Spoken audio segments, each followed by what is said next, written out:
இப்போ படுத்த உடனே தூக்கம் வரணும் அப்படின்னா என்ன பண்ணணும்? உடம்புல வலி இருக்கணும். அப்போ தான் படுத்த உடனே தூக்கம் வரும்.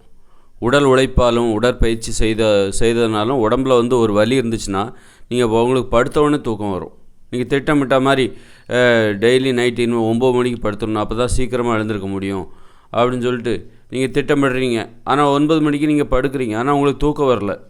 அப்படியே என்னடா தூக்கம் வர மாட்டேங்குது, நம்ம திட்டமிட்டோமே 9 மணிக்கு படுத்தாக்கா கொஞ்சம் காலையில் எழுந்திருக்கலாம் அப்படின்னு நம்ம திட்டமிட்டோம், ஆனால் அதன்படி நம்மளால் செயல்படுத்த முடியலையே அப்படின்னு சொல்லிட்டு உங்களுக்கு ஒரு என்னடா இது. அப்போது என்ன ஆகும் அப்படின்னா, நீங்கள் படுத்த உடனே தூக்கம் வரல அப்படின்னா நீங்கள் தூங்குறதுக்கு ரொம்ப லேட் ஆகிடும். ஆனால் நீங்கள் 9 மணிக்கு படுத்து தூங்கணும்னு நினச்சிங்க, அப்போ தான் சீக்கிரமாக எழுந்திருக்க முடியும் காலையில். ஆனால் நீங்கள் 9 மணிக்கு படுக்கும்போது உங்களுக்கு தூக்கம் வரல. அப்படியே அப்புறம் என்ன பண்ணுறதுன்னு சொல்லிட்டு மொபைல் ஃபோன் எடுத்து பார்த்துட்டே இருக்கீங்க. அப்படியே 11 மணி ஆகிடுச்சு. அப்புறம் உங்களால் காலையில் எந்திரிக்க முடியாது. 11 மணிக்கு தூங்குனீங்கன்னா எப்படி உங்களுக்கு அதிகாலையில் எழுந்திருக்க முடியும்? அப்போ நம்ம படுத்த உடனே நம்ம தூங்கணும் அப்படின்னா நம்ம நினச்ச மாதிரி நடக்கணும். அது நம்ம இந்த மாதிரி 9 மணிக்கு படுக்கணும் அப்படின்னு நம்ம நினச்சோன்னா அது நடக்கணும். அப்போ தான் நம்ம திட்டமிட முடியும், நம்ம வாழ்க்கையை திட்டமிட முடியும். அதிகாலையில் எழுந்திருக்கணும் அப்படின்னா நம்ம நைட்டு படுத்த உடனே நமக்கு தூக்கம் வரணும். ஒரு 9 மணிக்கு படுத்த உடனே நமக்கு தூக்கம் வந்தால் தான் நம்ம அதிகாலையில் எழுந்திருக்கணும் அப்படின்னு நம்ம திட்டமிட முடியும். நம்ம வாழ்க்கையை திட்டமிடணுன்னா நம்ம நினச்சது எல்லாமே நடக்கணும். அப்போ தூக்கங்கிறது நம்ம கட்டுப்பாட்டில் இல்லையோ அப்படிங்கிற ஒரு குழப்பம் நமக்கு வரும். தூக்கங்கிறது நம்ம நினச்சி நம்ம என்ன வேணாலும் செஞ்சிடலாம். ஆனால் தூங்குறது மட்டும் நம்ம கட்டுப்பாட்டில் இல்லை. அது எப்போ வரும்னே நமக்கு தெரியாது. அது வரும்போது தான் நம்ம தூங்க முடியும். என்ன தான் நான் 9 மணிக்கு படுத்து 9 மணிக்கு படுத்து தூங்கணும்னு நினச்சா கூட எனக்கு அந்த தூக்கம் வர மாட்டேங்குதே, நான் என்ன பண்ணுறது அப்படின்னு வருத்தப்படுறவங்க நிறைய பேர் இருக்காங்க. ஒன்றுமே இல்லை, அதுக்கு ஒரே வழி, உடம்புல வலி இருக்கணும். பெயின் உடம்புல, அதாவது உடல் உழைப்பு. உங்கள் உடற்பயிற்சி செய்ததாலும் உடற்பயிற்சி செய்யணும். அப்புறம் நடைப்பயிற்சி ஒரு 2-3 கிலோமீட்டர் டெய்லி ஒரு 2-3 கிலோமீட்டர் நடந்து வந்தீங்கன்னா அதுவே உங்களுக்கு டயர்டாக இருக்கும். ஒரு மலைப்பாகவும் இருக்கும், ஒரு டயர்டாகவும் இருக்கும். அந்த மாதிரி ஒரு 2 கிலோமீட்டர் டெய்லி நடக்கிறது, அப்புறம் உடற்பயிற்சி பண்ணுறது, இந்த மாதிரி ஏதாவது விளையாடுறது, டெய்லி ஒரு மணி நேரம் விளையாடுவது, நடனம் ஆடுவது, இப்படி உடலுக்கு களைப்பை தருகிற ஒரு உடல் அசைவுகள், உடல் இயக்கம் அது நமக்கு தினசரி கிடைக்கணும். கிடைச்சா உடம்பெல்லாம் ஒரே வலியாக இருக்குது, பெயினாக இருக்குது. எதனால்? இந்த மாதிரி உடல் உழைப்புனாலையும் உடற்பயிற்சி செய்ததுனாலையும் விளையாடுனதுனாலையும் நீச்சல் அடித்து குளித்ததுனாலையும் இது போன்ற உடல் அசைவுகளால், உடல் இயக்கங்களால், உடல் உழைப்பால் நமக்கு உடம்புல ஒரு வலி இருந்துச்சுன்னா படுத்த உடனே தூக்கம் வந்துடும். படுத்த உடனே தூக்கம் வராது காரணமே உடம்புல வலி இல்லை. வலி இல்லாத வாழ்க்கை, உடல் உழைப்பு இல்லாத வாழ்க்கை. எவ்வளோ பெரிய உண்மை பார்த்தீங்களா? மிகப்பெரிய உண்மை இது. படுத்த உடனே இன்றைக்கி தூக்கம் வர மாட்டேங்குது. இன்றைக்கி தூங்குகிற நேரம் அதிகமாகிட்டே போகுது. இரவு 11 மணி வரைக்கும் முழிச்சிருக்காங்க. காரணம் உடம்புல வலி இல்லை. அவங்க தூக்கத்தை கட்டுப்படுத்திக்கிட்டு ஒன்றும் 11 மணிக்கு முழிச்சில்லை. தூக்கம் வர மாட்டேங்குது. வந்தால் தூங்கிடுவாங்க, வந்தால் தூங்குறதுக்கு தயாராக தான் இருக்காங்க. ஆனால் அது வர மாட்டேங்குதே. இப்போ அப்படியே 11 மணிக்கு தான் தூக்கம் வருது அப்படிங்கிற மாதிரி தான் இருக்குது. அப்போது படுத்த உடனே தூக்கம் வரணும் அப்படின்னா உடம்புல வலி இருக்கணும். அதுக்கு தான் நம்ம உடற்பயிற்சி செய்யணும், நடைப்பயிற்சி செய்யணும். டெய்லி ஒரு 2 கிலோமீட்டர் நடக்கணும். அது ஒரு மலைப்பாக இருக்கும், ஒரு களைப்பாக இருக்கும். நம்ம நடந்தால் கூட அதில் நடக்க தானே செய்யணும். அதில் எப்படி வலி வரும் உடம்புல? நம்ம நடந்தால் வலி வருமா? நடந்து பாருங்கள், 2 கிலோமீட்டர் டெய்லி நடந்து பாருங்கள். அது அவ்வளோ தூரம் போயிட்டு வரதே நமக்கு ஒரு பொறுமை வேணும், நிதானம் வேணும், ஒரு மலைப்பு வரும், ஒரு களைப்பு இருக்கும். அந்த கால்களில் ஒரு களைப்பு இருக்கும், உடம்புல ஒரு களைப்பு இருக்கும். இப்படி நம்ம சின்ன சின்ன எளிமையான வழிகளில் நம்ம உடலில் ஒரு வலியை சேர்க்க வேண்டும். வலியை சேர்த்து கொண்டே வர வேண்டும். எளிமையான வழி. 2 கிலோமீட்டர் நடக்கிறது ஒன்றும் ஈஸி தான். ஓட சொல்லலை, நான் நடக்க தான் சொல்கிறேன். ஓடினா இன்னும் நல்லது தான். நடப்பது, அப்புறம் உடற்பயிற்சி செய்வது, விளையாடுவது, மகிழ்ச்சியான உடல் உழைப்பு. விளையாடுவது என்பது ஒரு மகிழ்ச்சியை தருகிற சந்தோஷமான உடல் உழைப்பு. வெறுப்பாக இருக்காது. விளையாடுறது ஆர்வமாக இருக்கும். அது மாதிரி நீச்சல் அடித்து குளிப்பது, இதெல்லாம் வாய்ப்பு இருந்தால் பண்ணலாம். எல்லாருக்கும் நீச்சல் அடித்து குளிப்பதற்கான வாய்ப்பு இருக்குதான்னு தெரியல. அது மாதிரி உடற்பயிற்சி. இப்படி உடலுக்கு வலியை தருகிற ஒரு வாழ்க்கை நம்மக்கிட்ட இருந்ததுன்னா நம்ம படுத்த உடனே தூங்கிடலாம். இப்போ சின்ன பசங்களாம் பார்த்திங்கன்னா அவங்க நல்லா ஓடி ஆடி விளையாடுவாங்க. இப்போ உள்ள பசங்க அது கூட வாய்ப்பு இல்லை. எங்கள் காலங்கள்லாம் அப்படி தான் இருந்தது. நாங்கள் நல்லா எப்போவுமே பகலில் தூங்கினதா எங்களுக்கு நினைவே கிடையாது.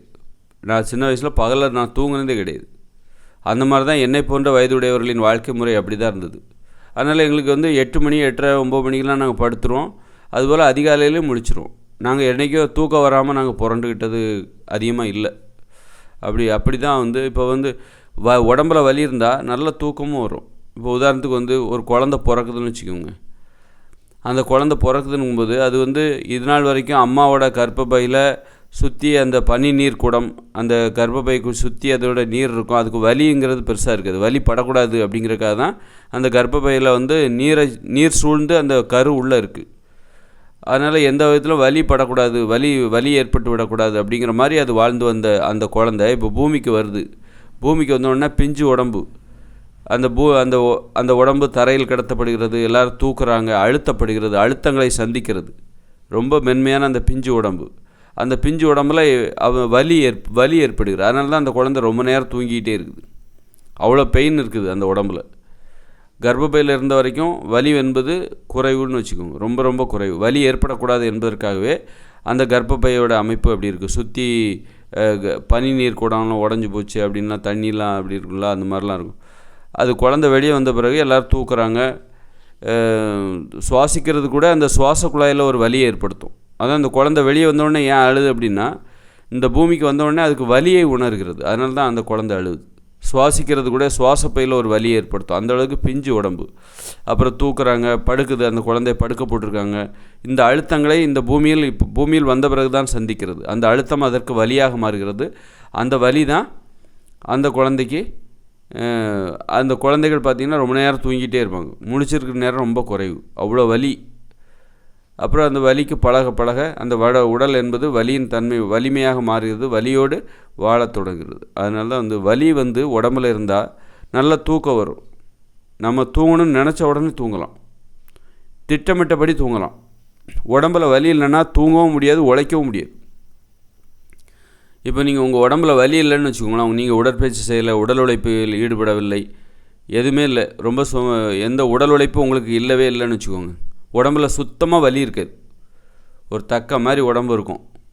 அப்படி இருக்கும்போது நீங்கள் உழைக்கணும்னு நினச்சிங்கன்னா கூட உங்கள் மனசு வந்து ஒத்துக்காது, தள்ளி போடும். அப்புறம் பார்த்துக்கலாம் அப்படின்னு சொல்லிட்டு அப்புறம் பார்த்துக்கலாம். நினச்சதை நீங்கள் செய்யவே முடியாது. ஒரு செயல் நினைக்கிறீங்க, ஆனால் செய்யவே முடியாது. அது தூக்கமாக இருந்தாலும் சரி, 8 மணிக்கு தூங்கணும்னு நினைக்கிறீங்க, அதை செய்ய முடியாது. உங்களால் தூக்கம் வராது. அதுபோல் இந்த வேலையை செய்யணும்னு நினைக்கிறீங்க, ஆனால் உங்களால் செய்ய முடியாது. காரணம் உங்கள் உடம்புல வலி இல்லை. வலி இருந்தால் நீங்கள் நினச்சது நடக்கும். நீங்கள் திட்டமிட்ட மாதிரி உங்கள் வாழ்க்கையை வாழலாம். உடம்புல வலி இருக்கணும், நடைப்பயிற்சி செய்யணும், அந்த வலியை சேர்க்கணும். நம்மளுக்கு அசதியாக இருக்கணும், காலெலாம் அசதியாக இருக்கணும், கை கால்லாம் அசதியாக இருக்கணும். அதை மென்மையான கஷ்டப்பட்டு ஜிம்மில் போய் 6 மணி நேரம் 3 மணி நேரம் ஒர்க் அவுட்லாம் பண்ணுங்கிற அவசியம் இல்லை. நீங்கள் டெய்லி 2 கிலோமீட்டர் நடந்து வாங்க, விளையாடுங்க, 1 மணி நேரம் விளையாடுங்க. ஜாலியான ஒரு மகிழ்ச்சியான வழியிலே உங்கள் உடம்புல வலியை சேர்க்கலாம். சேர்த்துட்டிங்கன்னா அப்புறம் படுத்த உடனே தூக்குறோம். அப்புறம் யோகாசனம் அல்லது சின்னதாக ஜிம்மில் போய் எளிமையான ஒர்க் அவுட்டை பண்ணணும். எளிமையான ஒர்க் அவுட்டு உட்காந்து ஒரு 20 வாட்டி 30 வாட்டி எழுந்திருக்கிறது. எதையும் வெயிட்டு கூட தூக்க வேண்டாம். உட்காந்து 20 வாட்டி எழுந்தாலே கை காலுக்கெல்லாம் பயங்கர வலி வந்துடும். அப்படி வலியை சேர்க்கணும். சேர்த்துட்டிங்கன்னா படுத்த உடனே தூக்கம் வந்துடும். படுத்த உடனே அந்த மாதிரி வலிகளை எளிமையான வழிகளில் நாம் சேர்க்க வேண்டும். உடலில் வலி இருக்க வேண்டுமா, உடற்பயிற்சியில் கூடத்தில் போய் ஜிம்மில் போய் நான் 3 மணி நேரம் ஒர்க் அவுட் பண்ணால் தான் என் உடம்பு, அப்படிலாம் பயந்துட வேண்டிய அவசியமே இல்லை. நீச்சல் அடித்து குளிப்போம். உங்களுக்கு கிணறு இருக்கா, ஒரு நீச்சல் குளம் இருக்கா, அதில் ஒரு அரை மணி நேரம் நீச்சல் அடிக்கலாம். ஜாலியான வழியில் உங்கள் உடம்புல வலியை சேர்க்கணும். விளையாடுவதன் மூலமாக உங்கள் உடம்புல வலியை சேர்க்கணும். இப்படி மகிழ்ச்சியான வழிகளில் உடம்புல அப்புறம் 2 மணி நேரம் ஒரு மணி நேரம் நடந்து போயிட்டு வரலாம். நீங்கள் யார் கூட வேணாலும் பேசிட்டு கூட நடந்து போகலாம். ஆனால் தனியாக நடந்து போகிறது, யார்கிட்டையும் பேசாமல் நடந்து போகிறது, அதுவும் நல்லது. அப்போ ஒருவேளை நீங்கள் சாயந்தரம் யார் கூட பேசிக்கிட்டே நடந்து போங்க, காலையில் யார்கிட்டையும் பேசாமல் நடந்து போங்க. இந்த ரெண்டுமே தேவை. நடைப்பயிற்சிங்கிறது யார்கிட்டையும் பேசாமல் போகிறது நல்லது, பேசிக்கிட்டும் போகலாம். உங்கள் கால்களுக்கு ஒரு உடல் உழைப்பு, உடற்பயிற்சி, ஒரு உடல் அசதி, உடல் வலி என்பது உங்களுக்கு தேவை. அது இருந்தால் நீங்கள் நினச்ச உடனே படுத்தா தூங்கிடலாம். இரவு நீங்கள் படுத்தீங்க அப்படின்னா உங்களுக்கு உடனே தூக்கம் வரும். அதுபோல் ஒரு வேலையை செய்யணும்னு நினைக்கிறீங்க, திட்டமிடுறீங்க, உடனே அதை செஞ்சிருவீங்க, தள்ளி போட மாட்டீங்க. இப்போ தூங்கணும்னு நினைக்கிறீங்க, 9 மணிக்கு படுத்து தூங்கணும்னு நினைக்கிறீங்க, ஆனால் உங்களால் முடியல, அது தள்ளி போடப்படுகிறது. அந்த 11 மணிக்கு தான் உங்களுக்கு தூக்கம் வருது. அப்படின்னா என்னது, நீங்கள் நினைக்கிற மாதிரி நடக்காமல் அது தள்ளி போடப்படுகிறது. தூக்கம் என்பது தள்ளி போடப்படுகிறது. அதுபோல் நீங்கள் ஒரு உழைப்பாக இருந்தாலும் சரி, இதை செய்யணும் அதை செய்யணும் அந்த வேலையை முடிக்கும் இந்த எதையும் நடக்காது, தள்ளி போட்டுக்கிட்டே இருப்பீங்க. காரணம் உடம்புல வலி இல்லை. ஒரு வலி உள்ள ஒரு வாழ்க்கையை நாம் வாழ வேண்டும். உடம்பில் வலி ஏற்படுகிற ஒரு வாழ்க்கை. அதே நேரத்தில் அந்த வலி என்பது மென்மையான வழிகளில் பெறப்படும். மகிழ்ச்சியான வழியில் இந்த உடம்பில் வலி சேரணும். இன்றைக்கி ஏன் ஜிம்மில் போயெல்லாம் ஏன் ஒர்க் அவுட் பண்ண முடியாது? அதுக்கு ரொம்ப கஷ்டமான விஷயம். அதெல்லாம் பண்ணால் மன அழுத்தம் அதிகமாகும், கோபம் அதிகமாகும், உடம்பு சூடாகும், ரொம்ப சூடாயிரும், உடம்பு வேலை செய்யாது, நிறைய பிரச்சனை வரும், செரிமான குறைபாடு ஏற்படும். அதனால ஜிம்மில் போய் ஒர்க் அவுட் பண்ணுறது செயற்கையான ஒரு உடற்பயிற்சி. அதுவே நீங்கள் ஒரு வேலை செய்யுங்க, ஒரு விளையாடுங்க, விளையாட்டின் மூலமாக உங்கள் உடம்புக்கு ஒரு பயிற்சி கிடைக்கும். அங்கங்கே ஓடிக்கிட்டு ஏதோ ஒரு ஃபுட்பாலோ கிரிக்கெட்டோ கபடியோ வாலிபாலோ விளையாடும்போது உங்கள் உடம்புல ஒரு வலி கிடைக்கும். அந்த வலி என்பது மகிழ்ச்சியான வழியில் சேர்க்கப்படுகிற வலி. அது நீங்கள் ஜிம்மில் போய் ஒர்க் அவுட் பண்ணுற உடம்பு ரொம்ப சூடாயிடும், பிரச்சனை வந்துடும். அதுவே நீங்கள் விளையாட்டின் மூலமாக உங்கள் உடம்புக்கு ஒரு வலியை ஏற்படுத்துறீங்கன்னு வச்சுங்க. நீச்சல் அடித்து குளிப்பதன் மூலமாக யார் கூடயா பேசிவிட்டு 2 மணி நேரம் 1 மணி நேரம் நடந்து போயிட்டு வாங்க. அதில் ஒரு அசதி வரும், ஒரு களைப்பு வரும், ஒரு வலி வரும் உடம்புல. இந்த மாதிரி மகிழ்ச்சியான வழிகளில் நம்ம அப்புறம் நடனம் ஆடுவதன் மூலமாக திட்டமிட்டு நம்ம திட்டமிடணும். டெய்லி இந்த மாதிரி நடனம் ஆட வேண்டும். ஒரு குடும்பத்தினர் என்ன பண்ணணுன்னா, இந்த மாதிரி இரவு 8 மணிக்கு நமக்கு ஒரு சந்தோஷமாக டான்ஸ் ஆடணும், டான்ஸ் ஆடிட்டு அப்புறமா போய் சாப்பிட்ணும், ஒன்றா உட்காந்து சாப்பிடணும். இந்த மாதிரி திட்டமிடணும். இதெல்லாம் திட்டமிட்டால் தான் நடக்கும். இதுக்கெல்லாம் கூச்சப்படக்கூடாது. நல்ல விஷயங்கள் பண்ணுறதுக்கு நமக்கு கூச்சப்படவே கூடாது. ஆனால் இங்கே கெட்ட விஷயத்தை பண்ணுறதுக்கு மக்கள் கூச்சமே இல்லை. சோம்பேறியாக இருக்கிறதுக்கு, உடற்பயிற்சி செய்யாமல் இருக்கிறதுக்கு கூச்சம் அவங்களுக்கு கொஞ்சம் கூட இல்லை. உடற்பயிற்சி செய்யாமல் இருக்கிறாங்க, அதுக்கெல்லாம் அவங்க கூச்சப்படுறதே இல்லை. ஒரு விளையாடாமல் இருக்காங்க, அதுக்கெல்லாம் மக்கள் கூச்சப்படுவதில்லை. ஆனால் எதுக்கு கூச்சப்படுவாங்க? விளையாடினா கூச்சப்படுவாங்க. இன்றைக்கி ஒரு வயசில் ஒரு 30, 40, 50 வயசில் இருக்கிறவங்களாம் இன்றைக்கி விளையாடணும்னு நினச்சி அதற்கான முயற்சியில் ஈடுபடும் போது அவங்களுக்கு கூச்சமாக இருக்கும். 4 பேர் பார்ப்பாங்களே அப்படின்னு சொல்லிட்டு. நடைப்பயிற்சி செய்கிறது கூட கூச்சமாக இருக்குது. நல்ல விஷயங்களை செய்கிறதுக்கெலாம் இங்கே கொஞ்சம் கூச்சப்படுறாங்க. கெட்ட விஷயங்களை செய்கிறதுக்கு தான் இங்கே கொஞ்சம் கூட கூச்சம் இல்லாமல். ஏன்னா பெரும்பாலான மக்கள் அப்படி இருக்காங்க. இப்போ இன்றைக்கி நேர்மையாக இருக்கிறதுக்கு கூச்சப்படுறாங்க. எல்லோரும் மாதிரியும் இருந்துட்டு போகிறது அப்படிங்கிறதுக்கு மக்களுக்கு கூச்சமே இல்லை. அது மாதிரி உணவு கட்டுப்பாடை கடைபிடிப்பதற்கு மக்களுக்கு கூச்சம். ஆனால் உணவு கட்டுப்பாடு இல்லாமல் சாப்பிடுவதற்கு மக்களுக்கு கொஞ்சம் கூட கூச்சம் இல்லை. அதனால் கூச்சப்படவே கூடாது. நல்ல விஷயங்களை செய்கிறதுக்கு இங்கே இன்னும் பாருங்கள், நல்ல விஷயங்களை செய்கிறவங்க ரொம்ப கம்மியாக இருக்காங்க. அப்படிங்கும்போது நமக்கான களம் அங்கே சும்மா கிடக்குது. ஒரு கிரவுண்ட் இருக்குது, அங்கே யாருமே விளையாட வர மாட்டேங்கிறாங்க. அந்த கிரவுண்டில் நாம் விளையாட போகிறோம். ஒரு நல்ல விஷயங்களை பின்பற்றுவது என்பது நமக்கான ஒரு களம் என்பது அங்கே காலியாக இருக்குது. அங்கே போய் நம்ம விளையாடலாம், சுதந்திரமாக விளையாடலாம். அது மாதிரி உடம்பில் வலியை ஏற்படுத்திக்கிட்டீங்கன்னு வச்சுக்கோங்களேன், நீங்கள் நினச்சது நடக்கும். உங்கள் வாழ்க்கையை நீங்கள் நினச்சா மாதிரி வாழணும் அப்படின்னா உடம்பில் வலி இருக்கணும், வலியை சேர்க்கணும். மகிழ்ச்சியான வழிகளில் உடலில் வலியை சேர்க்க வேண்டும். முரட்டுத்தனமாக மூட்டெல்லாம் தூக்கணும் அப்படிலாம் தூக்க வேண்டிய அவசியம் இல்லை. மூட்டை தூக்கணும் அப்படிங்கிற அவசியம். நடந்து போங்க, விளையாடுங்க, உட்காந்து அப்புறம் சிறிய உடற்பயிற்சியும் இருக்குது. உட்காந்து எந்த வித வெயிட்டு கூட தூக்காமல் உட்காந்து ஒரு 20 வாட்டி எழுந்துருங்க. இந்த மாதிரி காலையில் 20 வாட்டி எழுந்துருங்க, மத்தியானம் 20 வாட்டி எழுந்துருங்க. இந்த மாதிரி மகிழ்ச்சியான வழியில் எப்படியெல்லாம் உடம்புல வலி, அதாவது பெயினாக இருக்கணும். அப்போ தான் படுத்த உடனே தூக்கம் வரும். அப்போ தான் நீங்கள் நினச்சா எந்த வேலையும் செய்யவும் முடியும். உடலில் வலி இருந்தால் நினைத்ததை உடனே செய்யலாம், தள்ளி போட மாட்டீங்க வாழ்க்கை.